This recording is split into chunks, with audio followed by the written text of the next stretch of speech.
Shalom anak raja, salam sejahtera dalam kasih Tuhan kita Yesus Kristus yang selalu mengasihi kita, yang selalu memberkati kita, dan selalu menjawab doa-doa kita sebagai orang percaya. Bapak Ibu yang diberkati Tuhan, saudara-saudari yang diberkati Tuhan, kita berjumpa lagi dalam sharing firman-Mu Pelita. Mari sama-sama kita buka firman Tuhan hari ini yang saya ambil dalam Mazmur pasal 91. Sekali lagi, Mazmur pasal 91, ayat yang pertama sampai ayat yang kedua. Demikian firman Tuhan mengatakan, orang yang duduk dalam lindungan yang maha tinggi dan bermalam dalam naungan yang maha kuasa akan berkata kepada Tuhan, tempat perlindunganku dan kubu pertahananku, Tuhanku yang ku percaya. Bapak Ibu yang diberkati Tuhan, ada beberapa mazmur yang sangat terkenal dan beberapa mazmur yang paling sering dibaca oleh orang. Pertama, Mazmur pasal 23. Itu mazmur yang sangat terkenal, mazmur yang paling banyak dikutip, mazmur yang paling banyak saudara diucapkan, yang ditulis oleh Daud. Kemudian Mazmur 91. Mazmur 91 juga adalah sebuah mazmur yang paling banyak dibaca orang, mazmur yang banyak dikutip oleh orang, ya, itu ditulis oleh seorang yang bernama Musa. Mazmur 91 saudara ditulis oleh Musa, Mazmur 90 sampai 106 itu semuanya ditulis oleh Musa. Itu merupakan pengalaman pribadi Musa. Itu merupakan catatan harian Musa, saudara. Bagaimana dia berjalan bersama-sama dengan Tuhan, melihat keajaiban-keajaiban Tuhan, melihat pertolongan-pertolongan Tuhan, melihat hal-hal yang luar biasa yang Musa tulis, bagaimana dia berjalan bersama Tuhan, melihat tantangan bersama Tuhan, melihat mujizat bersama-sama Tuhan, melihat jalan yang gelap bersama-sama dengan Tuhan, melihat berkat-berkat bersama-sama dengan Tuhan. Saudara, seperti kita ketahui bahwa Musa lah yang membawa bangsa Israel dari tanah perbudakan menuju tanah perjanjian. Musa tahu apa arti perlindungan Tuhan di tengah-tengah bahaya padang gurun. Musa tahu, saudara, bagaimana menghadapi raja yang paling besar saat itu yang bernama Firaun. Dan Musa tidak punya cukup kekuatan untuk melawan Firaun, tapi Musa punya Tuhan. Musa nggak punya kekuatan, tapi dia tahu Tuhan yang dia sembah itu memiliki kekuatan untuk bisa menghadapi raja yang paling besar sekalipun, raja yang paling hebat sekalipun. Saudara, kita tahu bersama bahwa bangsa Israel beberapa kali sejak mereka ada, bangsa Israel adalah bangsa pilihan Tuhan. Adalah bangsa pilihan Tuhan. Beberapa kali, saudara, bangsa ini akan dimusnahkan. Beberapa kali ada usaha dari zaman dahulu sampai hari ini pun, ya, ada yang ingin memusnahkan dan menghancurkan bangsa Israel yang merupakan bangsa pilihan Tuhan. Mari kita lihat dari perjanjian lama, Firaun berusaha menghancurkan bangsa Israel. Tapi saudara tahu, Tuhan menyelamatkan bangsa Israel. Walaupun mereka selama ratusan tahun diperbudak di Mesir, tapi saudara, Tuhan membawa Israel untuk bisa melihat tanah perjanjian. Firaun adalah raja pertama. Orang berkuasa yang sangat berkuasa pertama. Firaun dari Mesir yang ingin memusnahkan bangsa Israel. Kemudian kita lihat juga, saudara, ada juga di zaman Raja Ahasveros. Bukan Raja Ahasveros yang ingin memusnahkan bangsa Israel, tapi ada seorang, saudara, yang juga berkuasa, ya, orang berkuasa, orang berpengaruh secara politik dalam kehidupan politik Raja Ahasveros waktu itu. Ada seorang yang bernama Haman. Raja Ahasveros itu waktu itu menguasai 127 daerah kekuasaan. Dan di 127 daerah itu, bangsa Israel terpecah-pecah tinggal di semua daerah itu. Dan Haman ingin memusnahkan semua bangsa Israel di seluruh daerah, 127 daerah kekuasaan Raja Ahasveros. Dia memberikan alasan kepada Raja Ahasveros. Kemudian Raja Ahasveros menandatangani, memberikan materai, menyetujui untuk memusnahkan bangsa Israel. Apakah bangsa Israel musnah? Tidak. Haman yang akhirnya digantung di tiang gantungan. Dan saudara lihat juga, saudara, di zaman modern ada Hitler yang berusaha menghancurkan orang Israel. Hitler, saudara, berusaha menghancurkan orang Israel. Ada 6 juta orang Israel dimusnahkan oleh Hitler. Ya, peristiwa yang sangat terkenal dan dikenang sampai hari ini. Nah, dan sekarang saudara, di Indonesia sendiri ada sebuah museum yang dibangun di Sulawesi Utara. Sebagai orang Sulawesi Utara, saudara, saya bangga. Oke, saya bangga, saudara, karena ada museum seperti itu yang dibangun di Sulawesi Utara. Oke, haleluya. Saudara, Hitler berusaha memusnahkan bangsa Israel. Tapi sampai hari ini, bangsa Israel memang bukan bangsa yang besar. Sejak dahulu, saudara, mereka adalah bangsa yang kecil. Kenapa mereka tidak bisa melawan Firaun? Karena mereka bangsa yang kecil. Tapi mereka punya Tuhan yang besar. Demikian juga, saudara, kenapa juga mereka tidak bisa melawan yang tentara yang lain? Karena mereka bangsa yang kecil. Tapi saudara, mereka disertai oleh Tuhan yang besar. Dan sampai hari ini, salah satu bangsa yang sejak dahulu ada, kemarin ada, sampai hari ini ada, saudara. Dan saya yakin selama dunia ini ada, saudara, Israel ada, tetap akan ada, karena mereka adalah bangsa pilihan Tuhan. Oke, bangsa pilihan Tuhan. Mereka bukanlah bangsa yang paling besar. Ya, bangsa yang kecil, saudara. Kalau saudara pernah ke Israel, Israel itu kecil. Tapi mereka bertahan sampai hari ini. Mereka kuat sampai hari ini, saudara. Musuh-musuh mereka membenci mereka, sekaligus mengagumi mereka. Oke, nah saudara tahu, Musa, dialah yang memimpin bangsa Israel keluar dari perbudakan Mesir. Dan di Mazmur 91 ini, Musa menulis, dia bilang begini, orang yang duduk dalam perlindungan yang maha tinggi. Saudara, siapa lagi yang lebih tinggi dari Tuhan? Tidak ada, saudara. Ya, Tuhan itu maha tinggi, maha segala-galanya, maha besar. Dia tempat perlindungan saya dan saudara. Musa bilang, orang yang berlindung dalam perlindungan yang maha tinggi dan duduk di sana. Saudara, kita perlu stay bersama dengan Tuhan. Kita perlu tinggal di dalam Tuhan, saudara. Oke, kita perlu duduk, kita perlu berdiam di dalam Tuhan. Saudara, kadang-kadang saudara kita berlari dari Tuhan, kita menjauh dari Tuhan. Saudara, saya ingin katakan kepada saudara bahwa tidak ada kekuatan selain di dalam Tuhan. Hanya di dalam Tuhan kita kuat menghadapi semuanya. Dan Musa bilang akan berkata, tempat perlindunganku, dan kubu pertahananku adalah Tuhan. Saudara, di dunia ini, saudara, ada banyak cara kita untuk berlindung dari apapun yang sedang kita hadapi. Tapi saudara tahu, ada banyak hal juga yang membuat kita tidak bisa terlindung dari apapun yang sedang kita hadapi di dalam kehidupan kita sebagai seorang percaya. Kita manusia hebat, tapi sekali lagi saudara, saya selalu ingin bilang kepada saudara, kita manusia itu terbatas. Saudara, di saat-saat seperti ini, di hari-hari seperti ini, di kenyataan seperti ini, yang sedang kita hadapi hari-hari ini, itu nggak gampang, saudara. Dari tahun 2020, tahun 2021, sampai hari ini tahun 2022, di awal-awal 2022, sampai bulan ini, saudara, kita nggak tahu, saudara, apa yang harus kita hadapi ke depan. Kayak generasi yang hidup melewat siapapun, saudara. Generasi yang hidup di tahun 2020, 2021, 2022 ini pasti tidak pernah akan melupakan peristiwa yang sangat besar ini yang kita hadapi, yaitu virus corona. Kita pasti tidak pernah akan melupakan ini. Ini sebuah tantangan yang sangat besar, saudara. Sebagai seorang pelayan Tuhan, saya telah mendengar begitu banyak keluhan. Saya telah mendengar, saudara, begitu banyak tantangan. Beberapa orang sampai ingin bunuh diri, saudara.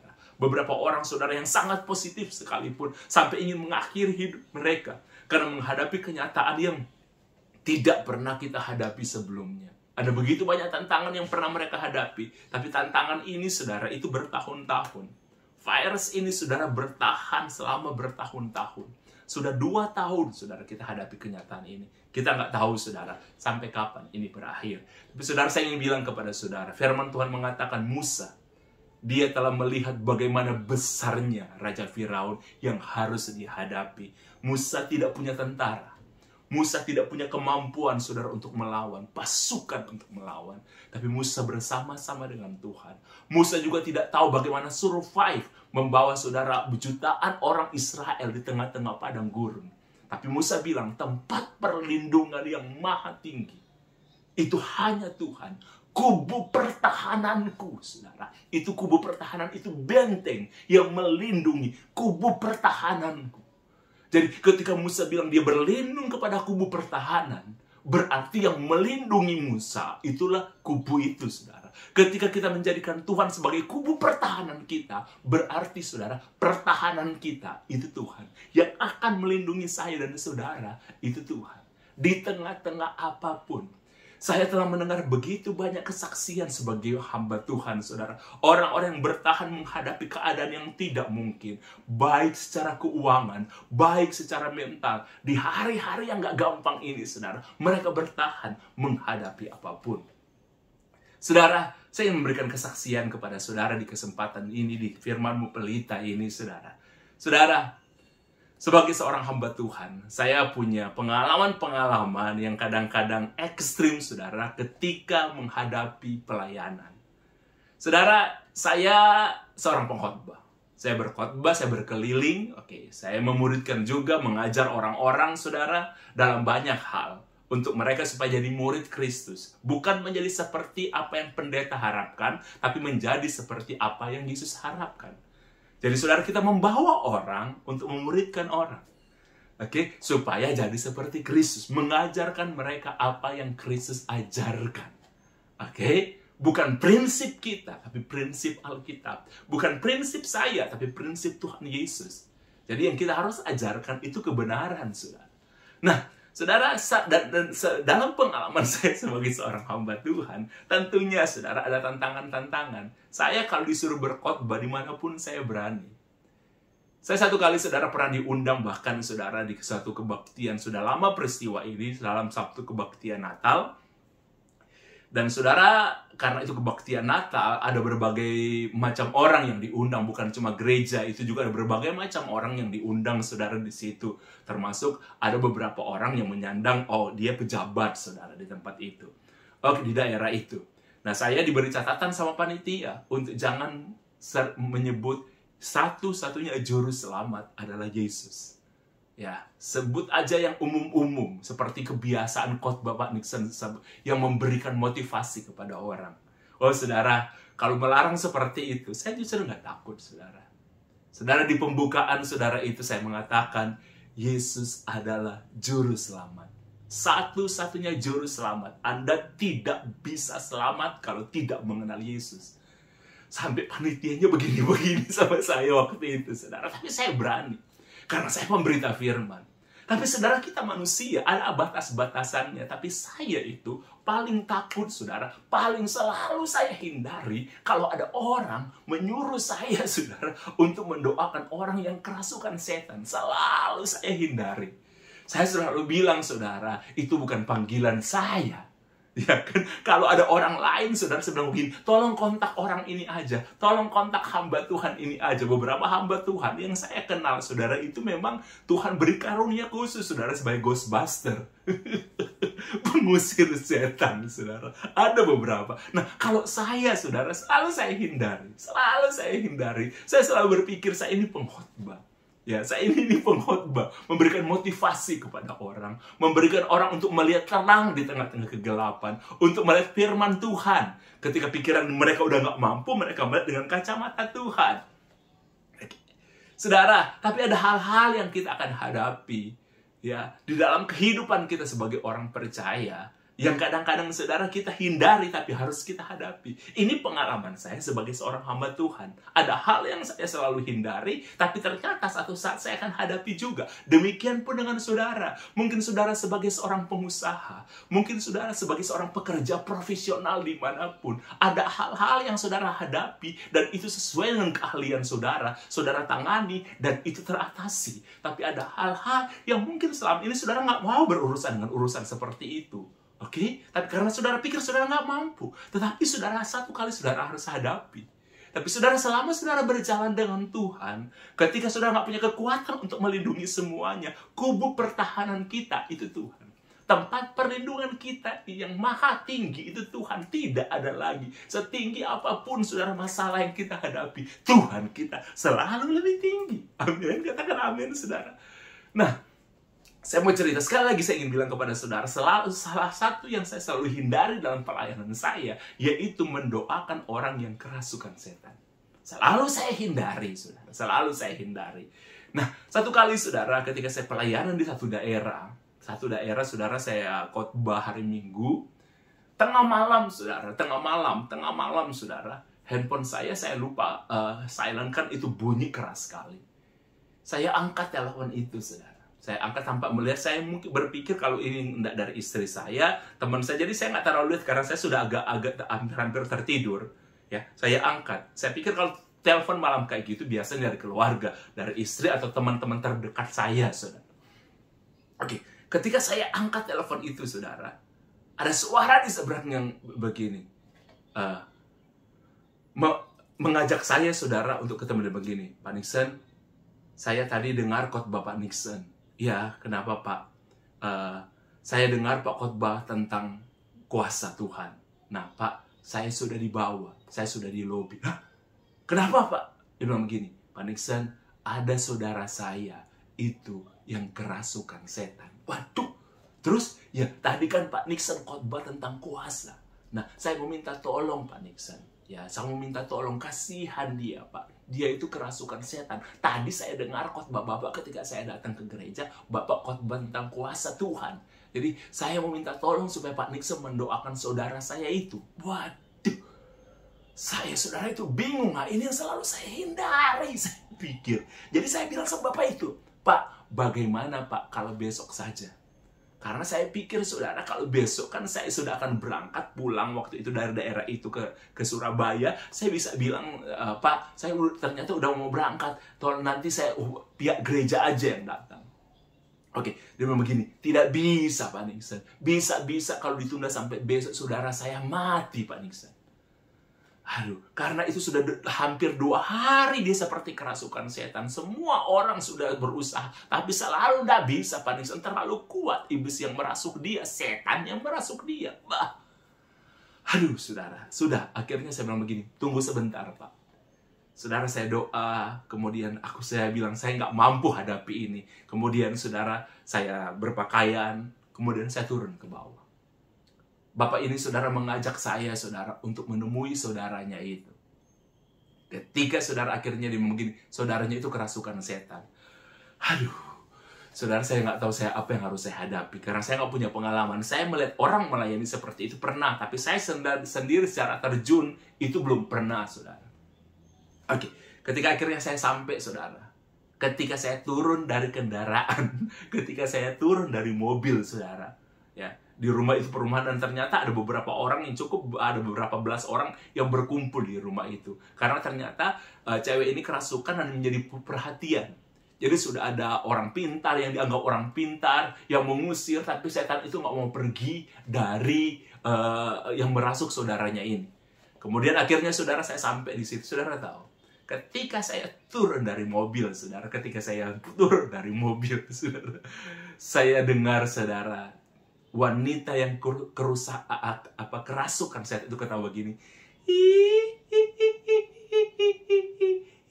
Astaga, saudara, yang ada di bayangan saya itu, saudara, sundal bolong, saudara.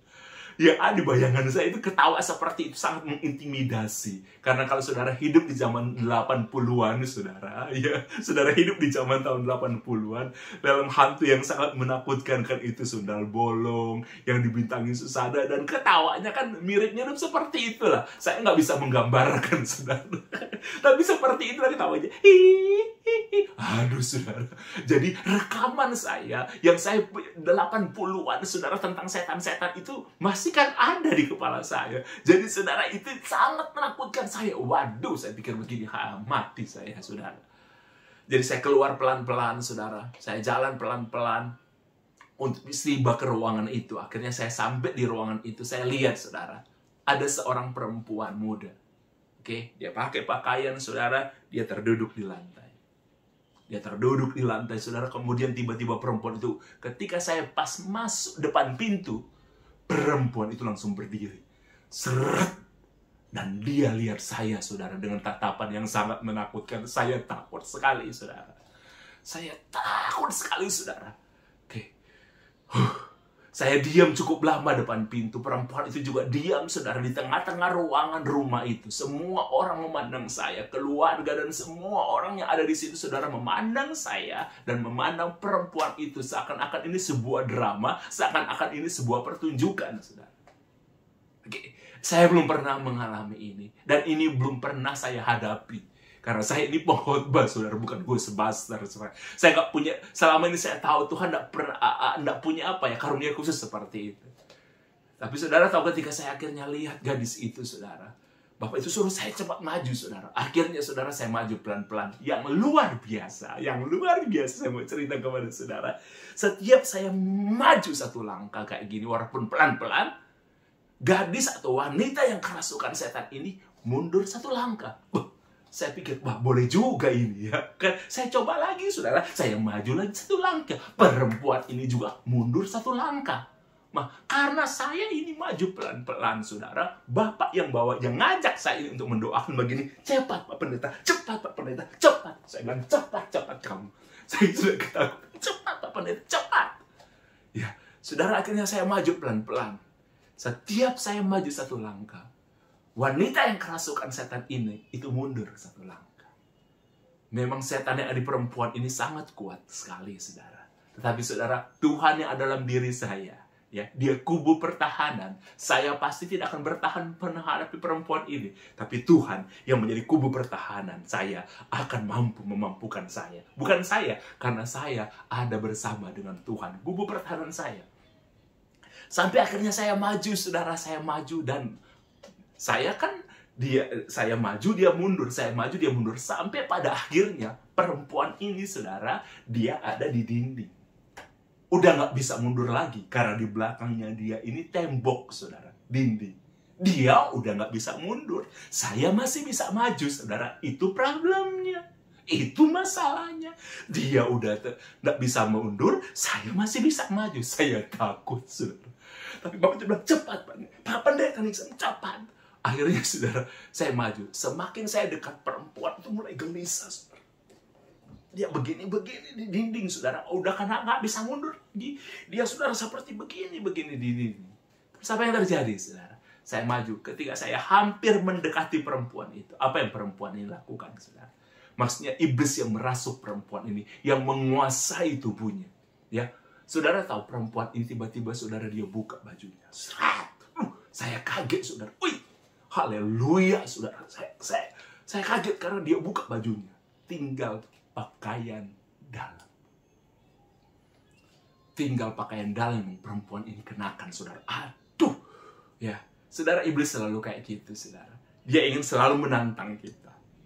Dia ingin selalu mengintimidasi kita. Dalam kehidupan pun, saudara, ketika saudara menghadapi masalah dan saudara siap menghadapi masalah itu, ada di sekitar kita hal-hal yang di sekitar kita yang selalu ingin mengintimidasi kita bahwa kita akan kalah.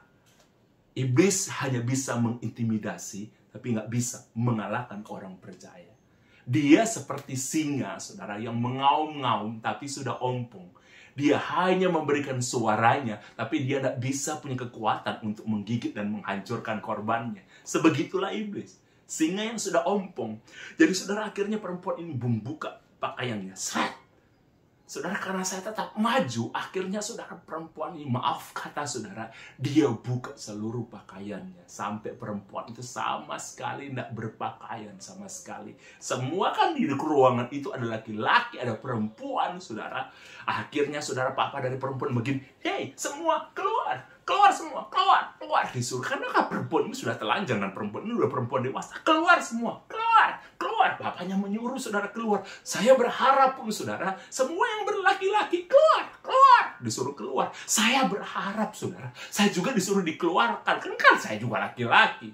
Oke, semua keluar. Jadi semua orang dipaksa bapaknya keluar. Waktu saya juga mau beranjak melihat ke belakang kayak gini, bapaknya begini. Kecuali Pak Pendeta tetap di sini. Aduh, saudara. Akhirnya, saudara, saya tetap di situ, saudara. Saya makin takut. Terus sekarang saya maju, saudara. Saya punya target. Saya bawa minyak urapan. Saudara, saya punya target. Saya akan mendoakan perempuan ini, saudara, dalam keadaan seperti itu sekalipun, untuk tumpang tangan sama dia. Tapi, saudara, selanjutnya apa yang perempuan ini lakukan? Yang iblis yang merasuk dia, saudara. perempuan ini tiba-tiba dia berbalik ke dinding. Dia berbalik ke dinding, saudara. Membelakangi saya, saudara. Dan iblis yang merasuk, saya mengatakan ini kesaksian yang sungguh-sungguh terjadi, saudara. Saya lihat dengan mata kepala sendiri. Ada beberapa saksi di keluarga itu juga yang melihat, saudara. Perempuan itu berbalik ke dinding. Dan seumur hidup saya, saudara, saya tidak pernah melihat hal ini. Mungkin teman-teman yang pernah melayani, ada pun akhirnya yang pernah mengkonfirmasi, betul Pak Pendeta Nixon, ada hal seperti itu. Apa yang perempuan ini? Dalam keadaan tidak berpakaian, dia berbalik ke dinding, saudara, dan dia merayap seperti cicak. Di dinding dia itu merayap naik ke atas. Wih, saudara.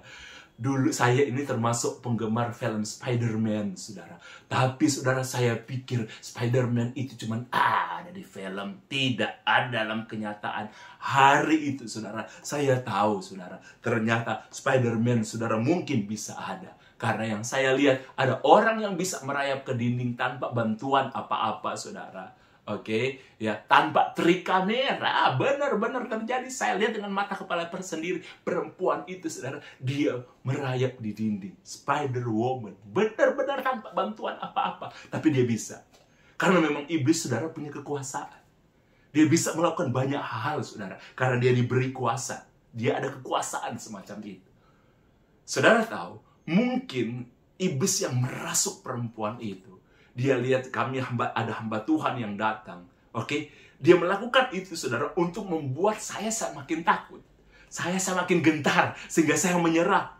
Itu kekuatan yang di luar kekuatan. Kalau cuma telanjang, ketawa seperti setan, itu banyak, saudara, kita bisa lihat. Tapi, saudara, iblis menunjukkan kekuatan. Dia merayap di dinding. Saudara tahu iblis itu mengintimidasi saya untuk lebih takut. Tapi yang paling heran, yang tidak akan saya lupakan seumur hidup saya, saudara, justru di saat seperti itu, saudara, saya berani. Tiba-tiba, saya jujur sama saudara, ya, saya katakan apa adanya kepada saudara, tiba-tiba justru ketakutan saya itu lenyap. Tidak ada rasa takut sama sekali. Ketika saya melangkah, saudara, dia ketawa seperti ada ketakutan, tapi saya lawan ketakutan saya, saudara. Ketika saudara dia mulai mundur pun, saya maju, ada ketakutan, saudara, tapi saya lawan ketakutan saya. Ketika dia pun membuka seluruh pakaiannya, bahkan sampai pakaian dalamnya, ada ketakutan.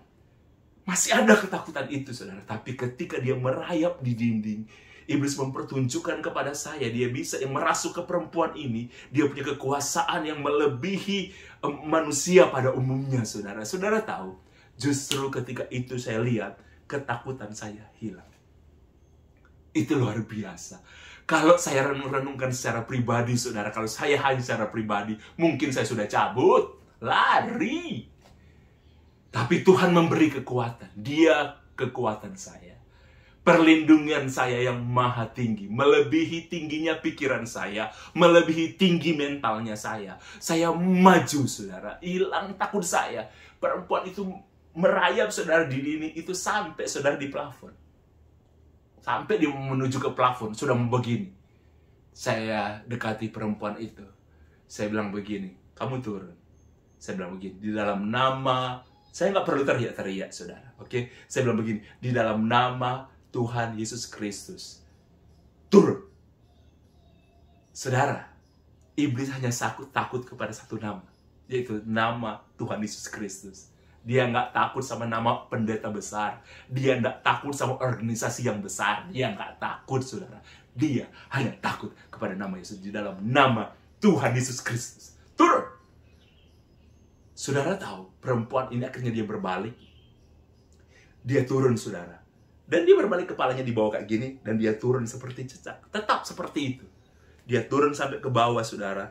Kemudian saya tumpang tangan sama dia. Saya taruh minyak urapan. Saya bilang begini, hei iblis, kamu tidak berhak atas tubuh ini. Aku katakan di dalam nama Tuhan Yesus Kristus, keluar. Karena tubuh ini milik Tuhan Yesus Kristus. Engkau tidak berhak tinggal dalam tubuh ini. Seret. Saudara tahu, tiba-tiba perempuan ini yang sudah terduduk itu, saudara, dia jatuh. Seret. Saya tahu iblis telah meninggalkan dia. Saya suruh keluarganya memberikan perempuan ini pakaian. Kemudian akhirnya saudara, perempuan ini berpakaian, dibawa ke kamar, dia berpakaian lengkap. Kemudian perempuan ini, saudara, mengajak saya untuk ngobrol-ngobrol. Dia berbicara dengan saya. Dia ternyata saudara sudah menjelang dia mau menikah. Dia sudah mau menjelang menikah. Undangan sudah disebarkan. Semuanya sudah siap dia untuk menikah. Kemudian dia dapati pacarnya ini, calon suaminya ini selingkuh, saudara.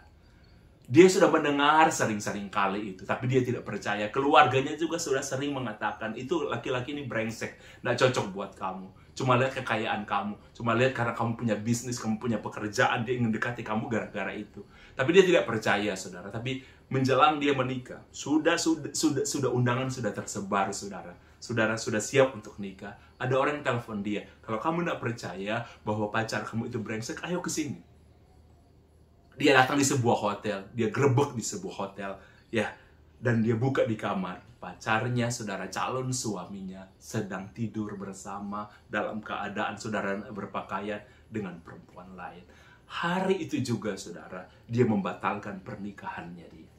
Tapi setelah itu, saudara, dia stres berhari-hari. Dari kesaksian keluarga, dia sendiri itu lupa. Selama 3 hari dia mengurung diri di kamar.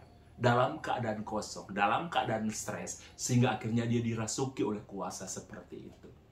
Saudara, makanya saudara, kalau saudara stres jangan sendiri. Kalau saudara dalam keadaan kosong, itu jangan sendiri. Kalau kita dalam keadaan kosong, walaupun hidup kita baik, saudara, iblis akan merasuk sama kita. Oke?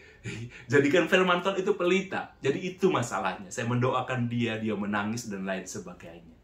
Saudara, akhirnya dia dipulihkan. Kalau saya kembali ke hotel, waktu menjelang pagi, saya harus buru-buru untuk pulang. Oke, saudara yang diberkati Tuhan. Itu sebuah kesaksian yang saya ingin saksikan kepada saudara. Saya ini seorang pengkhotbah sampai hari ini, saya keliling berbanyak tempat, tapi selalu saya menghindari hal-hal seperti itu. Ya, dan itu tidak pernah saya hadapi dan selalu saya hindari. Saudara, mungkin hari-hari ini saudara pun menghadapi itu. Saudara menghadapi masalah yang tidak pernah saudara hadapi dalam bisnis saudara. Saudara menghadapi masalah yang tidak pernah saudara hadapi mungkin dalam karir saudara. Khususnya di tahun-tahun ini, 2 tahun belakangan ini. Saudara, saya ingin bilang kepada saudara, kalau saudara diam bersama-sama dengan Tuhan, duduk, bukan lari. Kadang-kadang kita panik, saudara. Kita mencari pertolongan dari mana-mana. Ketika kita ada panik, saudara melihat tidak ada pertolongan, kita lari. Tapi Tuhan bilang begini, orang yang duduk. Sekali lagi, orang yang duduk dalam perlindungan yang maha tinggi. Oke, saudara, duduk. Dalam arti begini, saudara, diam bersama dengan Tuhan. Tetap percaya sama Tuhan. Duduk berarti, saudara berpegang, memandang Tuhan aja. Tidak lari sana-sini. Oke, berusaha ke sana sini, iya, tapi tetap percaya. Ada orang kadang-kadang, saudara, kenapa Tuhan tak menolong saya? Saudara coba cari pertolongan kepada hal yang ekstra. Saudara coba cari pertolongan kepada hal-hal yang gak baik. Itu tidak akan menolong saudara. Tuhan itu, firman Tuhan katakan, perlindungan yang maha tinggi.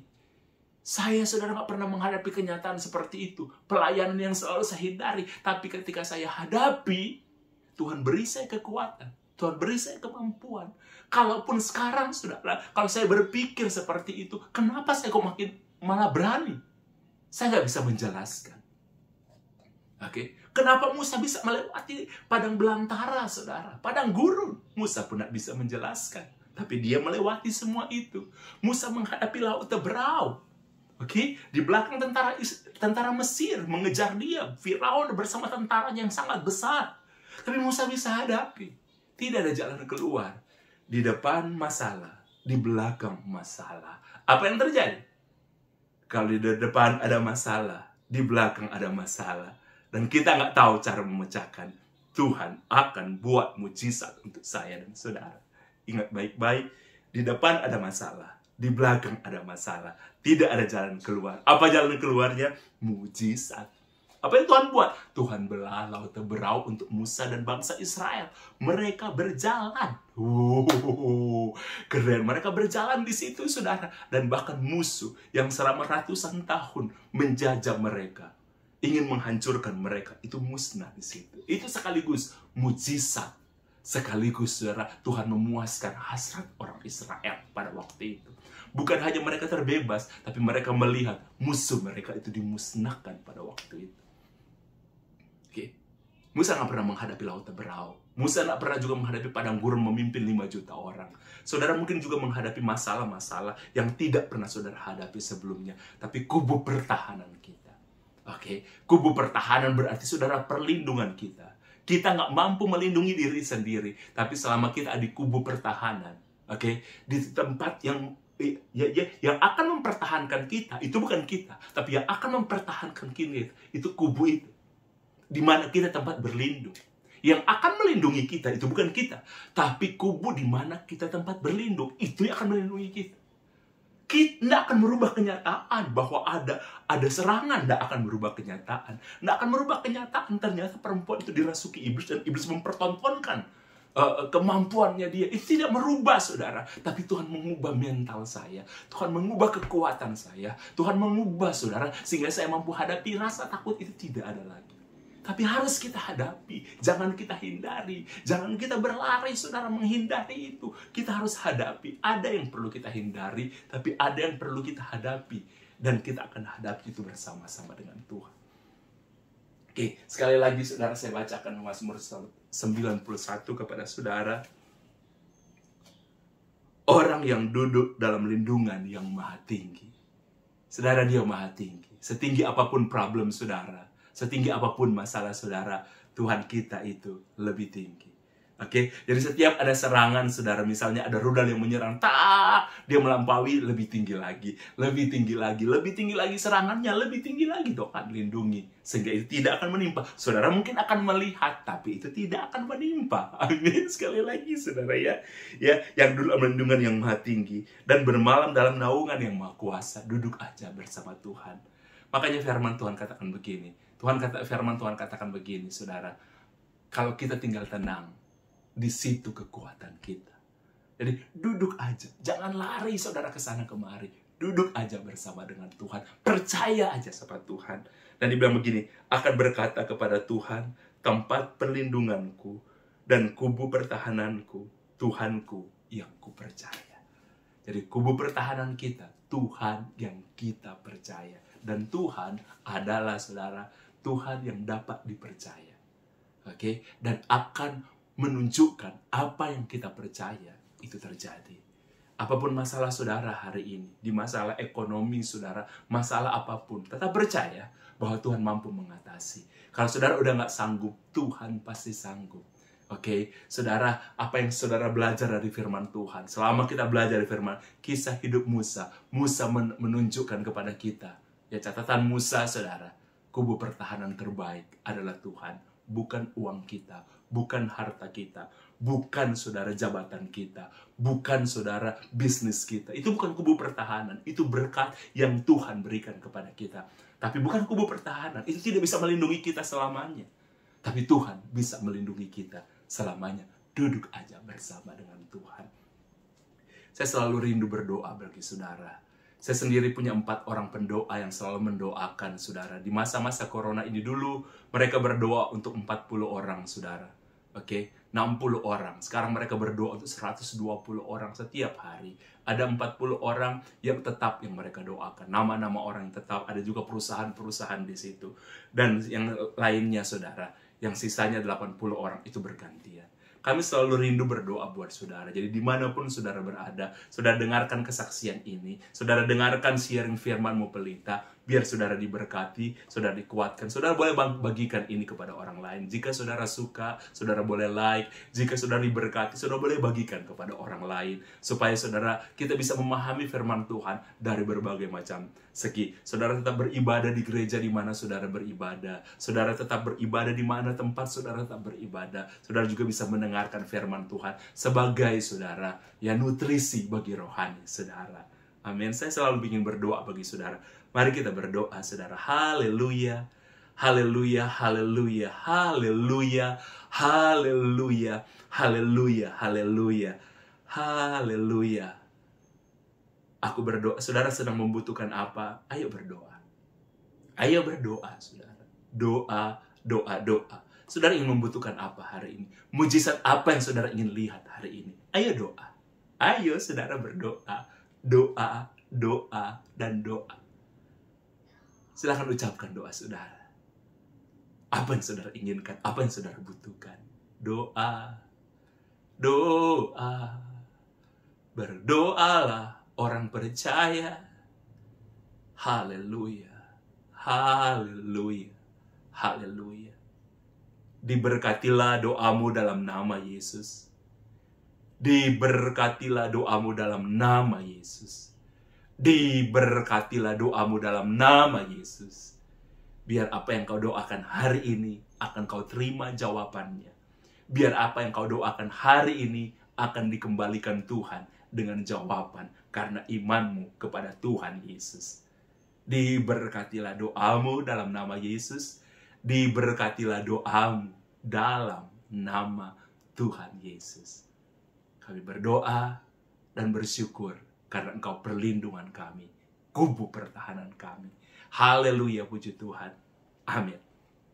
Bapak Ibu yang diberkati Tuhan, saudara-saudariku yang diberkati Tuhan dimanapun Anda berada, terima kasih. Kita akan jumpa lagi di waktu-waktu yang ke depan. Sekali lagi, bila saudara diberkati, saudara bisa membagikan ini, supaya orang juga bisa lihat dan makin diberkati. Tuhan Yesus memberkati kita semua. Haleluya.